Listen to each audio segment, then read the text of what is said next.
Lupin has his sights on a two-headed lion statue owned by Genghis Khan that leads to a much bigger treasure. Goemon sits this one out as he has to go to his ancestor's gravesite in Hiraizumi. Conveniently, Fujiko has business there, searching for Yoshitsune Minamoto's gold. Zenigata is present at Genghis Khan's palace thanks to a calling card, not winning any points from Khan's descendants in the process. Khan moves to check on the statue in his safe, but finds Lupin inside, who performs a swap and disguise. Zenigata directs him away from a door, saying it was meant to trap Lupin. He was lying, and Lupin walks right into a police van. Meanwhile, following Goemon paying his respects, he heads to Ryujin Pond with Fujiko, as that is where the gold was left, unaware that someone is watching. Jigen catches up to Lupin, who gets Zenigata to light a bomb fuse under the pretense of it being a cigarette, allowing him to escape and leaving the van a wreck. They run to a plane, with Zenigata unable to stop them. Lupin tells Jigen to look at the statue's eyes for the map, and he discovers signs pointing to it being in Hiraizumi.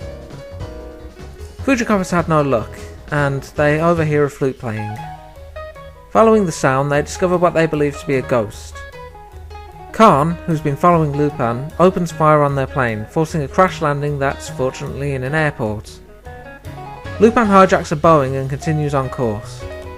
Goemon and Fujiko track the ghost to a pagoda, where a monk tells them that the ghost is that of Lady Shizuka, a lover of Yoshitsune who told her to guard the gold as he left for Mongolia. Lupin uses a highway to land directly in Hiraizumi, any landing you can walk away from, I guess, and after some initial confusion, reunites with Goemon and Fujiko, realising they're after the same gold as Khan listens in. The gang head back to the pagoda and confront the ghost, with Goemon cutting her outfit to reveal it was the monk. Lupin tries to head inside, but Khan shoots at him, wanting the gold for himself. Jigen returns fire and Goemon cuts the platform is on, with his fall revealing an underground passage. It's morning before they reach the end of it, a stairway leading straight up to the gold. Unfortunately for them, they find out the gold is being stored in a bank safe. The gang flee with what they can, with Zenigata and the monk chasing after. The story for this comes from an old theory that was pretty much covered in the monk's story, that Yoshitsune fled to Mongolia and became Genghis Khan. No idea if it's true or not, but I'd wager probably not. I believe one of the later movies comments on it. This one's a fun heist. Starts with two separate treasures that ends up being one, and I do like the ending twist of where the gold was hidden. The nighttime aesthetic looks really good too.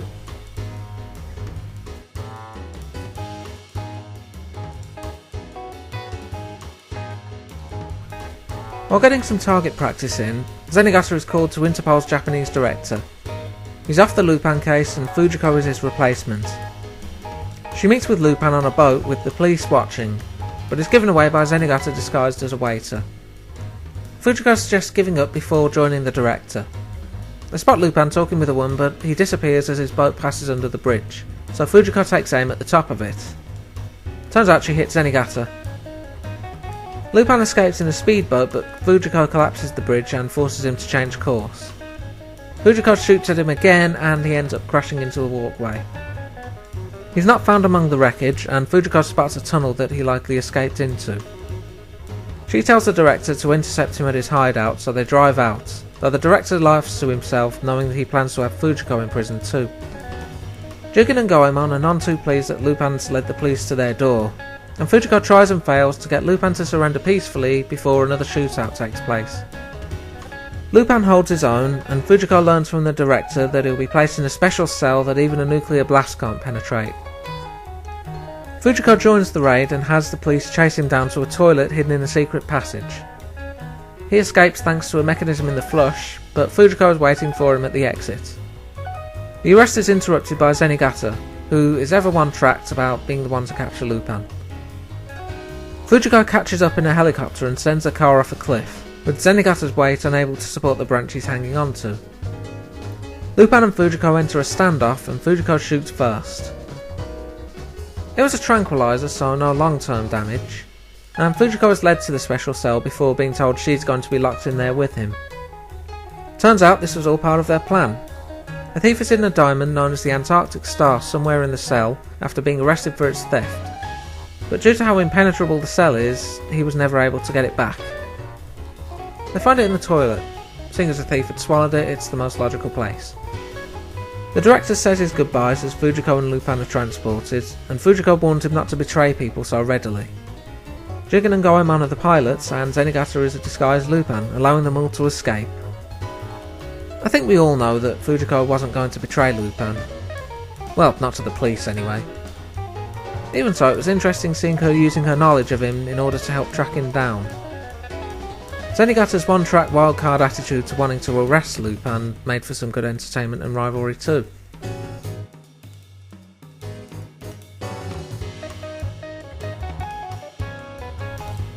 Disguised as naval officers, Lupin and Jigen investigate a ship supposedly holding diamonds smuggled by crime boss Kochinko. Jigen finds a false wall, but the only thing they find behind it is a henhouse. Meanwhile, Fujiko is being entertained by Kochinko, invited to his private island for a gathering while Zenigata keeps watch. Kochinko's ship moves, and Lupin follows from a distance as it makes land in Kochinko's island, the Dragon Balm Garden. The gathering is a tournament, so Lupin enters Goemon as a fighter. Zenigata tries to get in too, but has little luck. After throwing a man to the alligators, or crocodigators, let's split the difference, for the crime of applauding too long, Kochinko welcomes everyone.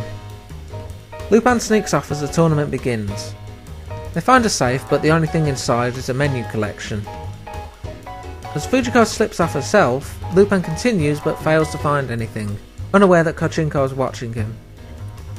Stumbling on a large painting, they discover another henhouse, but are trapped in a cage before they can investigate further.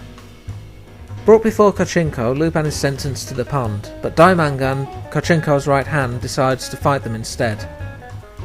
As the fight goes on, Kochinko is informed that the diamond deal is ready to go down.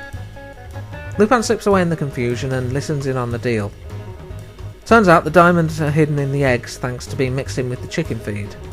Not sure that would be how that works.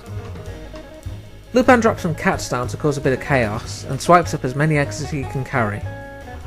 Goemon jumps to Jigen's aid and Lupin is pulled to a safe room by Fujiko, who wants a share of the diamonds in exchange for her help.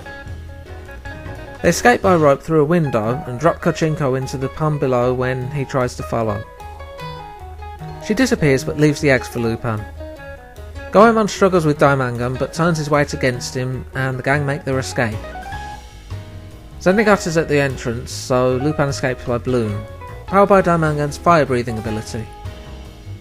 The eggs then hatch to reveal baby crocodigators, as Fujiko switched out the baskets and took the entire diamond collection for herself.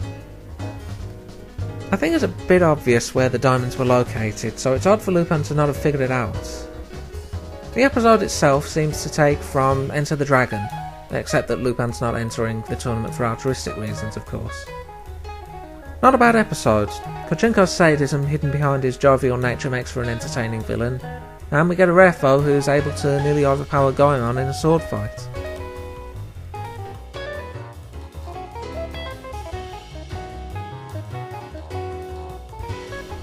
The gang planned to intercept a transport of 90 billion yen's worth of diamonds between San Jose and Puerto Rico.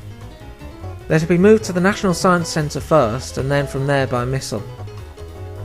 Zenigata is on security detail with Officer Torombo, who keeps calling him Johnny-Gata. Fujiko watches as the diamonds are transported, relaying the info to Jigen and Goemon. As the transport reaches the bridge, Goemon detonates a pair of bombs, trapping the diamonds there. Lupin, already inside the transport, grabs the diamonds as Jigen and Goemon make some noise outside before being airlifted away. The case has Zenigata inside, with the one riding the transport being a lifelike decoy. Doesn't explode or anything. They escape, but by now the diamonds have reached a science centre. Fujiko is disappointed, but Lupin isn't ready to give up yet. The science centre chief arrives to oversee the diamonds, but his tiger, yes, he has a tiger, why wouldn't he, is distracted by Lupin and Lupin disguises as it. Jigen and Goemon get a copy of the flight path thanks to Fujiko disguising as a member of staff. Lupin switches disguises to the chief, barely making it into the outfit due to a visit from a secretary. Zenigata identifies Fujiko, locking her up and destroying the mic she was wearing thanks to it being in the most obvious place. He missed a secondary camera in her earring though. Torombo and Zenigata meet with Lupin, who manages to defy the unmasking for the moment and injures Zenigata in a counter unmasking. He follows Zenigata as they leave, swiping a spare key from a guard. Zenigata grills Fujiko for information, but they're interrupted by Lupin impersonating the tiger. Fujiko turns on the charm and pulls at Zenigata's nose bandage to annoy him. Lupin frees her as Zenigata leaves. Zenigata wants to change the launch time as he's still suspicious, but things have gone too far ahead to do so. He's right to be suspicious though, as Fujiko slipped the camera on him when she was working the charm. He discovers too late and the missile launches, with Jigen and Goemon successfully intercepting and knocking it off course. The chief is discovered, but it's too late as Lupin and Fujiko laugh at their victory, headed to the crash site for the prize. I do like when we get an episode that goes into intricate detail on the planning of the heist, so this episode was a highlight for me. Zenigata's also pretty on point here too, managing to nearly outwit Lupin at a few points, but still maintaining his bumbling comic relief alongside that. Next time, an encounter with a rather different Princess Kaguya, a second visit to Hong Kong, and a heist down under as we go on to episode 44. Until then,